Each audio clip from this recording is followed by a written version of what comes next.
नमस्कार, मेट्रो संगम में आपका स्वागत है। मैं हूं अंकित वर्मा।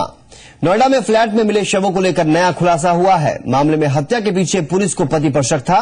पुलिस को अब सीसीटीवी फुटेज मिली है जिसमें आरोपी नितिन 16 जुलाई को शाम 5:54 पर घर में दाखिल होते दिख रहा है और 19 जुलाई को शाम 7:30 पर वो घर से बाहर आता दिखा। पुलिस को शक है कि नितिन हत्या करने के बाद घर में 2 दिन तक मौजूद रहा और 19 की शाम को घर के बाहर निकला, जिसके कुछ देर बाद ही उसकी कार में जलकर मौत हो गई थी। मेरे और पारुल के बीच सब कुछ खत्म हो गया है। नितिन, पारुल और 5 साल की बेटी ईशी की मौत की मिस्ट्री के ये वो आखिरी चंद शब्द हैं जो एक परिवार के खत्म होने की कहानी बताते हैं। सूत्रों की माने तो नितिन ने पारुल के भाई को फोन कर यही बात कही और फोन काट दिया। इसके बाद मिली 3 लाश।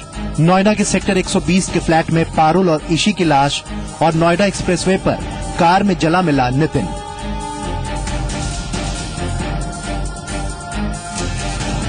पुलिस की माने तो मां बेटी के मर्डर की कहानी में हत्यारे के किरदार में पति नितिन ही नजर आ रहा है। अगर पुलिस की माने तो मर्डर 16 जुलाई को हुआ था, वो भी नितिन के ही हाथों। दरअसल पत्नी पारुल के व्हाट्सएप स्टेटस पर लास्ट सीन 16 जुलाई की शाम का ही दिख रहा है। इसके अलावा एक चौंकाने वाली बात जो सामने आई है वो ये कि बिल्डिंग में लगे सीसीटीवी में नितिन को आखिरी बार 16 जुलाई को ही घर में दाखिल होते देखा गया। इतना ही नहीं, सीसीटीवी में नितिन 3 दिनों के बाद घर से निकलते हुए दिखा, यानी 19 जुलाई की शाम को जब उसकी कार में जलकर मौत हुई थी। नोएडा के एक फ्लैट में मां और बेटी की हत्या और उसके बाद एक्सप्रेसवे पर गाड़ी के अंदर जलकर हुई मौत में एक नया खुलासा हुआ है। नोएडा पुलिस ने जांच में पाया कि 16 तारीख को जो नितिन है जिसकी कार में जलकर की मौत हो गई थी, वो आखिरी बार इस फ्लैट के अंदर देखा गया था। 16 तारीख को इसी लिफ्ट के जरिए, जो कि ई ब्लॉक की लिफ्ट है, इसी लिफ्ट के जरिए शाम में 5:54 पर इसी लिफ्ट के जरिए वो अपने फ्लैट 402 नंबर में गया था और उसके बाद दोबारा जब वो दूसरी बार देखा गया है तो वो 19 तारीख को इसी लिफ्ट से सवेरे 7:31 पर यहां से निकलकर गया है और इस दरमियान जो कुछ हुआ वही पुलिस को उलझा रही है। स्पष्ट तौर पर अभी नहीं कहा जा सकता, लेकिन इनके परिवार वालों ने बताया है और उनका ये कहना है, जो परिस्थितियां हैं उस हिसाब से ये लगता है कि ये उसी की बॉडी है, लेकिन पूरी तौर से जब डीएनए प्रोफाइल हम लोग का हो जाएगा तभी बताया जा सकता है। तो क्या नितिन ने 16 जुलाई की शाम पत्नी और बेटी की हत्या की और फिर 3 दिनों तक घर के ही अंदर था? अगर हाँ, तो फिर क्यों और कैसे घर से बाहर निकलते ही नितिन की भी कार में जल के मौत हो गई? कई ऐसे सवाल हैं जो इस पूरी घटना के राज को और गहराता जा रहा है। जितेंद्र शर्मा, जी मीडिया, दिल्ली। दिल्ली के कोटला मुबारकपुर में मणिपुरी युवक की हत्या के आरोप में पुलिस अब तक 3 लोग गिरफ्तार कर चुकी है, जबकि 2 आरोपी अभी तक पकड़े नहीं जा सके। रविवार रात कॉल सेंटर में काम करने वाला शालोनी कोटला मुबारकपुर में अपने दोस्त से मिलने गया था, जहां एक ऑल्टो कार में आए युवकों ने उसे पीट कर मार डाला। पुलिस अब इस केस की जड़ में जाने के लिए सीसीटीवी फुटेज की खंगाल रही है। देश की राजधानी दिल्ली में एक बार फिर नीडो की कहानी दोहराई गई। बीती रात कोटला मुबारकपुर में मणिपुर के 29 साल के एक युवक को कार सवार कुछ लड़कों ने पीट कर मार डाला। घटना करीब रात 2:30 बजे की बताई जा रही है। रोड रेस में गई युवक की जान। शालोनी मुनिरका का रहने वाला था। वो अपने दोस्त से मिलने कोटला आया था। सूत्रों के मुताबिक वापस लौटते वक्त वो और उसके 2 दोस्त एक कार से टकरा गए। इस पर कार सवार लड़कों ने उन तीनों की पिटाई शुरू कर दी। शालोनी के दोनों दोस्त वहां से भाग गए, लेकिन शालोनी को कार सवार लड़कों ने गमछे से खींच लिया और उसका गला दबा दिया, जिससे उसकी मौत हो गई। पुलिस ने मामला दर्ज कर 3 लोगों को गिरफ्तार कर लिया है। गिरफ्तार लोगों के नाम शक्ति उर्फ सैंकी, संजय और राजीव है। वहीं बाकी कार सवार 2 लोगों की तलाश जारी है। इस घटना ने एक बार फिर नॉर्थ ईस्ट के लोगों में गुस्सा भर दिया है। अपने इलाके के लोगों के साथ बार बार देश की राजधानी में हो रहे अपराध का विरोध करने वो सड़कों पर उतर आए और कोटला मुबारकपुर थाने के बाहर धरने पर जा बैठे। वहीं गृह राज्य मंत्री किरण रिजिजू ने इस घटना को सोची समझी साजिश करार दिया है। It seems to be a pre-planned attack, unprovoked, and there must be some conspiracy behind it. आंकड़े बताते हैं कि दिल्ली में लगातार नॉर्थ ईस्ट के लोगों को निशाना बनाया जा रहा है। अगर बात बीते 5 महीनों की ही करें तो हम पाएंगे कि दिल्ली में नॉर्थ ईस्ट के लोगों के साथ हुए अपराधों के, जिनमें महिलाओं के साथ अपराध के 18 केस दर्ज हुए हैं, ईव टीजिंग के 31 मामले, नस्लीय टिप्पणी करने के 17 मामले, झगड़े के 98 मामले दर्ज किए गए हैं और अब इस नए मामले से दिल्ली में रह रहे नॉर्थ ईस्ट के लोगों की सुरक्षा पर फिर से सवाल खड़े हो रहे हैं। Raju Raj, Zee media, Delhi. Mohanlalganj murder case में आरोपी राम सेवक को सीजेएम कोर्ट ने 2 दिन की पुलिस रिमांड पर भेज दिया है। पुलिस ने 3 दिन की रिमांड मांगी थी और इस मामले में यूपी पुलिस अपने खुलासे में ही उलझती जा रही है। इस केस के आरोपी के भाई के आरोपों पर पुलिस ने सफाई दी है। यूपी पुलिस ने मोहनलालगंज कांड के आरोपी राम सेवक के बेटे को लेकर किसी भी तरह की जानकारी से इनकार किया है। IG law and order Amarinder Singh ने कहा कि स्थानीय पुलिस से इस बारे में जानकारी लेकर ही कुछ कहा जा सकता है। सिम कार्ड को लेकर भी पुलिस ने सफाई दी है। अमरिंदर सिंह ने बताया कि जिसके नाम से सिम कार्ड है उसका नाम लेना ठीक नहीं होगा, क्योंकि उसका इस मामले से कोई लेना देना नहीं है। पुलिस के मुताबिक मृतका की बेटी ने बताया है कि उसकी मां से राजीव नाम का व्यक्ति बात किया करता था। वो बताया कि जिस व्यक्ति के मोबाइल चोरी किया उसका इस पूरी कंट्रोवर्सी में नाम आना जो है उस व्यक्ति के लिए उचित नहीं होगा, उसकी आइडेंटिटी डिस्क्लोज करना, इस कारण से उन्होंने डिस्क्लोज नहीं किया था। वो तो उन्होंने स्पष्ट कर दिया कि जिस व्यक्ति की आईडी पे वो लिया गया है सिम, उसका इस केस से कोई लेना देना नहीं है, ये तो स्पष्ट कर दिया गया है। वार्ता हुई थी, इस संबंध में आपको अवगत करा दिया गया है कि जो राम सेवक है उसकी मोबाइल थी, मोबाइल में जो सिम डाला था।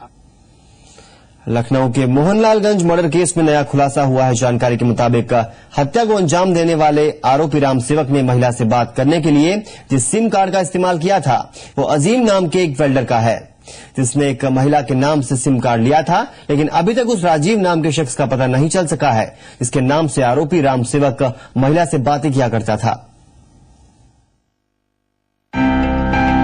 लखनऊ के मोहनलालगंज मर्डर केस में बड़ा खुलासा हुआ है। जानकारी के मुताबिक इस हत्याकांड को अंजाम देने वाला प्राइवेट गार्ड राम सेवक जिस सिम कार्ड का इस्तेमाल करता था वो सिम कार्ड वेल्डिंग का काम करने वाले अजीम नाम के शख्स का है।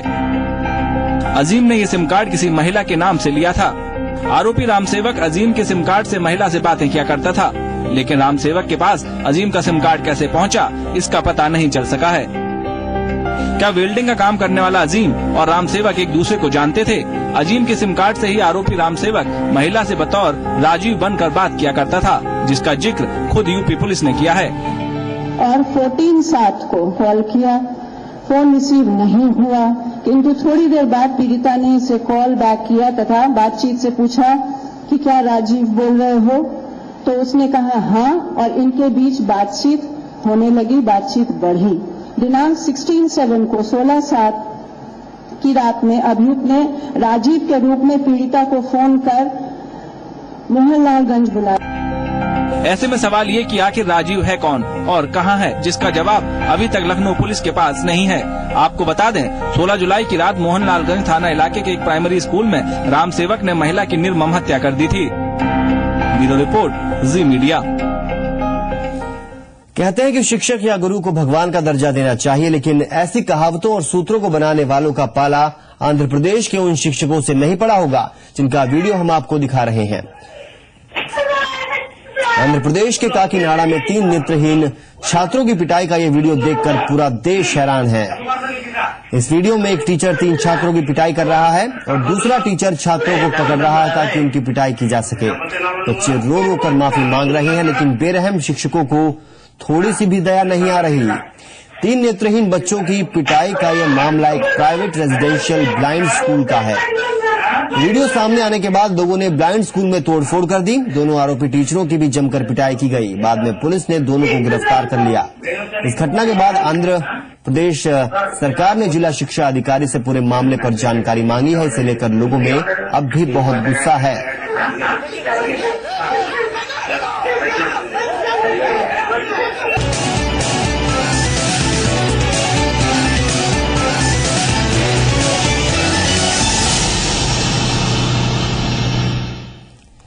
केंद्र सरकार जल्दी ही रेलवे और रक्षा में विदेशी निवेश पर फैसला ले सकती है। सूत्रों के मुताबिक बुधवार को होने वाली कैबिनेट की बैठक में रेलवे के कई क्षेत्रों में एफडीआई पर चर्चा हो सकती है।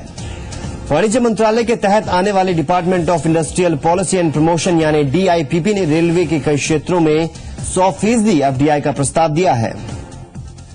डीआईपीपी ने रेलवे के high speed train system, dedicated freight corridor जैसे सेक्टर्स में 100% FDI का प्रस्ताव दिया है। वहीं न्यूज एजेंसी रॉयटर्स के मुताबिक अगले हफ्ते की कैबिनेट बैठक में रक्षा क्षेत्र में FDI पर फैसला किया जा सकता है।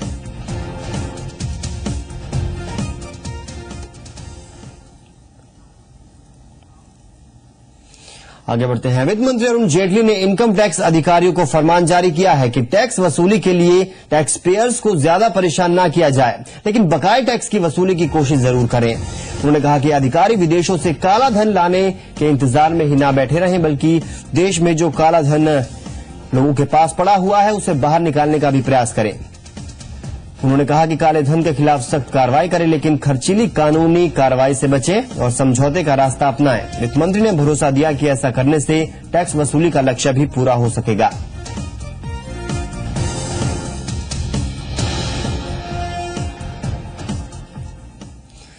और इसके साथ ही सरकार ने उम्मीद जताई है कि इस बार वो टैक्स कलेक्शन का लक्ष्य हासिल कर लेगी।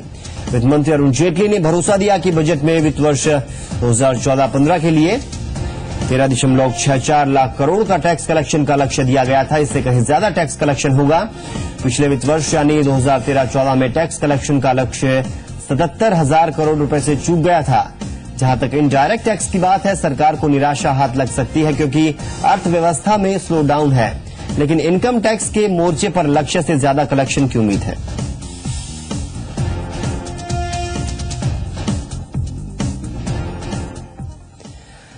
ऊर्जा मंत्री पीयूष गोयल के मुताबिक देश में कोयले से संचालित 100 पावर प्लांट इस वक्त कोयला संकट से जूझ रहे हैं। प्लांटों के पास 4 दिनों से भी कम के लिए कोयला स्टॉक है। इसमें छत्तीसगढ़, मध्य प्रदेश, महाराष्ट्र और आंध्र प्रदेश के प्लांट और उत्तर प्रदेश के 3 प्लांट शामिल हैं। राज्यसभा को दिए एक लिखित बयान में गोयल ने कहा कि 44 पावर प्लांट में हालात ज्यादा खराब हैं। इनमें हफ्ते भर से कम चलने लायक कोयले का स्टॉक है। वहीं 25 प्लांटों की हालत उससे भी खराब है, जहां मुश्किल से 4 दिनों तक ही कोयले का स्टॉक है। लोकसभा चुनाव में कांग्रेस को मिली करारी हार का असर अब नजर आने लगा है। महाराष्ट्र, असम और जम्मू कश्मीर में कांग्रेस को आज एक साथ 3 बड़े झटके लगे।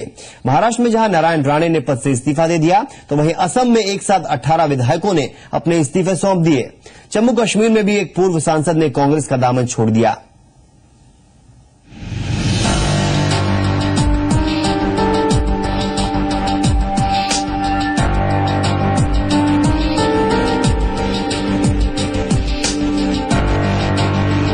लोकसभा चुनाव के बाद से ही जैसे कांग्रेस के अच्छे दिन कहीं हवा हो गए हैं। अब इसे हार के ही आफ्टर इफेक्ट्स कहेंगे कि पुराने दिनों के साथियों की क्या कहें, अब तो सिपह सालारों का भी आला कमान से भरोसा उठने लगा है।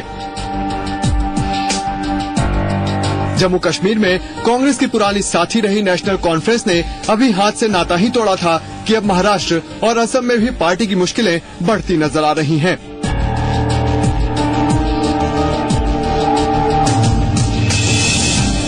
महाराष्ट्र कांग्रेस के नेता नारायण राणे ने कैबिनेट से इस्तीफा दे दिया है। मुख्यमंत्री पृथ्वीराज चौहान से मिलकर राणे ने इस्तीफा सौंपा। दरअसल राणे मुख्यमंत्री पद का उम्मीदवार नहीं बनाए जाने से नाराज चल रहे हैं और पृथ्वीराज चौहान के नेतृत्व में विधानसभा चुनाव लड़ना उन्हें बिल्कुल भी मंजूर नहीं। मेरे को एक बताना है, जो शब्द दिए वो उन्होंने रखे नहीं। जो हाईकमान या हमारे कांग्रेस के लोगों ने जो हमें कहा था कि 6 महीने में मुख्यमंत्री पद देंगे, वो पूरा नहीं उनसे होगा।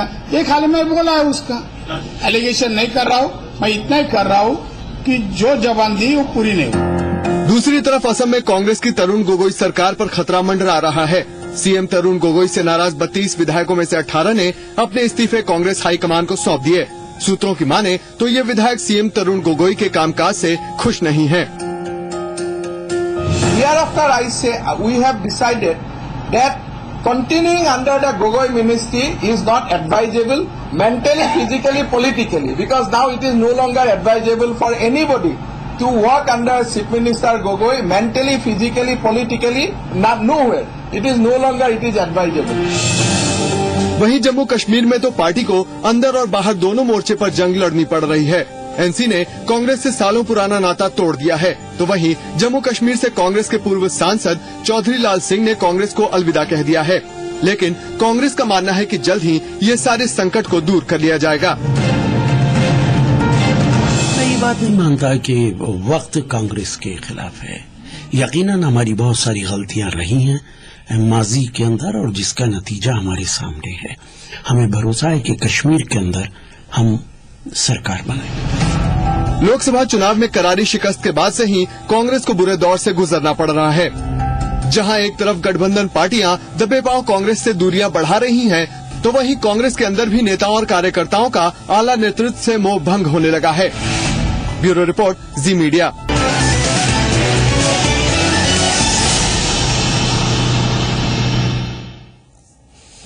आगे बढ़ते हैं, ब्रेक के बाद स्वागत है आपका। यश बिड़ला का मुंबई में एक मकान नीलामी की कगार पर है।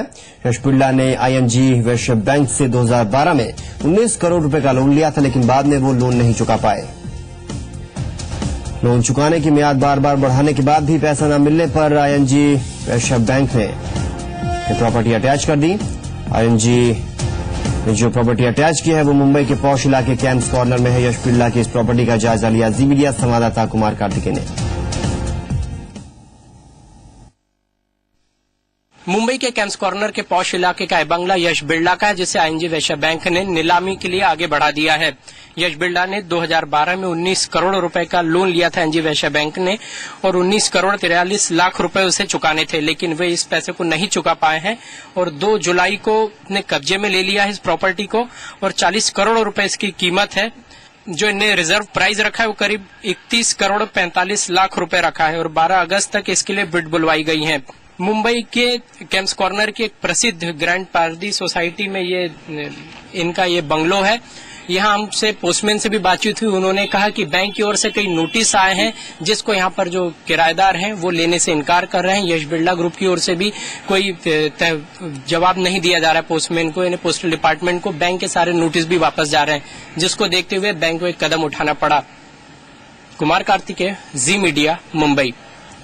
विजय माल्या का मुंबई में किंगफिशर हाउस नीलाम होने जा रहा है। एसबीआई और दूसरे बैंक अपने कर्ज की वसूली के लिए मुंबई में किंगफिशर हाउस की नीलामी कर सकेंगे।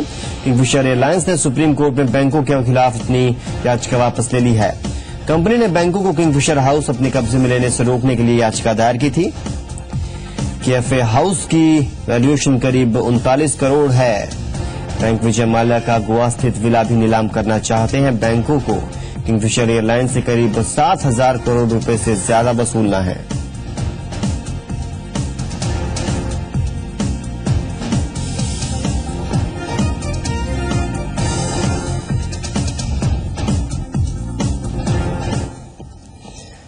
बॉम्बे हाईकोर्ट ने जिग्नेश शाह की जमानत पर फैसला सुरक्षित रख लिया है। एनएससीएल मामले में बॉम्बे हाईकोर्ट कड़ी टिप्पणी की है।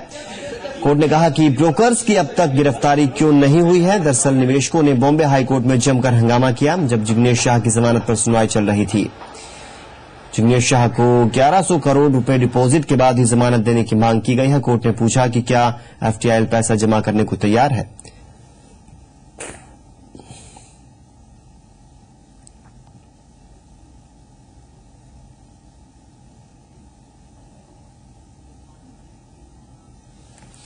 आगे बढ़ते हैं। आने वाले दिनों में मोबाइल से बात करना सस्ता हो सकता है। टेलीकॉम रेगुलेटर ट्राई ने मोबाइल कंपनियों के लिए स्पेक्ट्रम शेयरिंग को हरी झंडी दिखा दी है। इससे कंपनियों को महंगा स्पेक्ट्रम खरीदने की जरूरत नहीं होगी। ट्राई की सिफारिशों के मुताबिक स्पेक्ट्रम शेयरिंग करने पर कंपनियों को एनुअल ग्रॉस रेवेन्यू यानी एजीआर का 0.5% अतिरिक्त लाइसेंस फीस देनी होगी। ट्राई ने शर्त रखी है कि स्पेक्ट्रम शेयरिंग उन्हीं 2 कंपनियों के बीच हो सकेगा उनके पास समान बैंड के स्पेक्ट्रम हो। ट्राई की इन सिफारिशों पर अंतिम फैसला दूरसंचार विभाग को लेना है। और एलजी ने अपना नया फ्लैगशिप फोन G3 उतार दिया है। 16 GB मेमोरी वाले वेरिएंट की कीमत 47,999 रुपए है, जबकि 32 GB मेमोरी वाले फोन की कीमत 51,000 रुपए रखी गई है और यह 3 रंगों में उपलब्ध होगा। बॉलीवुड स्टार अमिताभ बच्चन ने इस फोन को लॉन्च किया। कंपनी G3 स्मार्टफोन के सिर्फ 15,000 फोन बाजार में उतारेगी। इन फोन पर अमिताभ बच्चन के सिग्नेचर होंगे।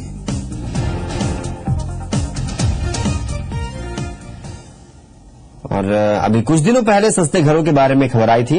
अब हम आपको बताने जा रहे हैं कि आपकी मनपसंद कार का सपना भी पूरा होने वाला है। मनपसंद कार के लिए कंपनियों ने डिस्काउंट की छड़ी लगा रखी है। बाजार में इन दिनों इतने ऑफर्स हैं कि दिवाली और नवरात्र से पहले आप नई कार का जश्न मना सकते हैं।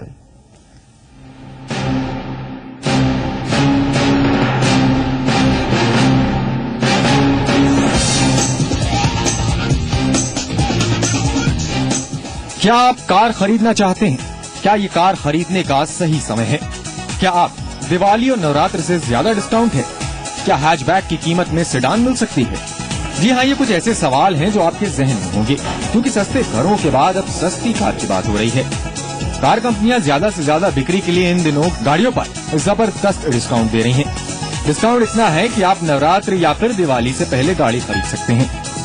आमतौर पर कार कंपनियां इस तरह का डिस्काउंट दिवाली या फिर नवरात्र पर देती हैं। मसलन आप ऑल्टो 800 को लीजिए, सारे डिस्काउंट को मिलाकर 60,000 रूपए का डिस्काउंट मिल रहा है। यही हाल हुंडई की ईऑन गाड़ी का है। इस गाड़ी पर आपको 34,000 रूपए का डिस्काउंट मिल रहा है। वहीं टाटा मोटर्स की आरिया पर करीब 1.5 लाख रूपए की छूट मिल रही है। लेकिन गाड़ियों पर डिस्काउंट जून और जुलाई में क्यों आया? दरअसल कार कंपनियां बजट का इंतजार कर रही थीं। साथ सरकार की पॉलिसी को देखते हुए कार कंपनियों का आत्मविश्वास बढ़ा है और वो अपनी बिक्री के वॉल्यूम को बढ़ाना चाहती हैं। जो कंपनियां ज्यादा डिस्काउंट नहीं दे रही हैं, वो ग्राहकों को लुभाने के लिए फ्री हॉलिडे और फ्री इंश्योरेंस जैसे डिस्काउंट दे रही हैं। कार कंपनियों की रणनीति कितनी कारगर साबित होगी, ये तो वक्त बताएगा। लेकिन आगे हम आपको बताएंगे कि 10 सबसे ज्यादा बिकने वाली छोटी कारों पर कितना मिलेगा डिस्काउंट। ब्यूरो रिपोर्ट, जी मीडिया। तो मेट्रो संगम में आज के लिए इतना ही।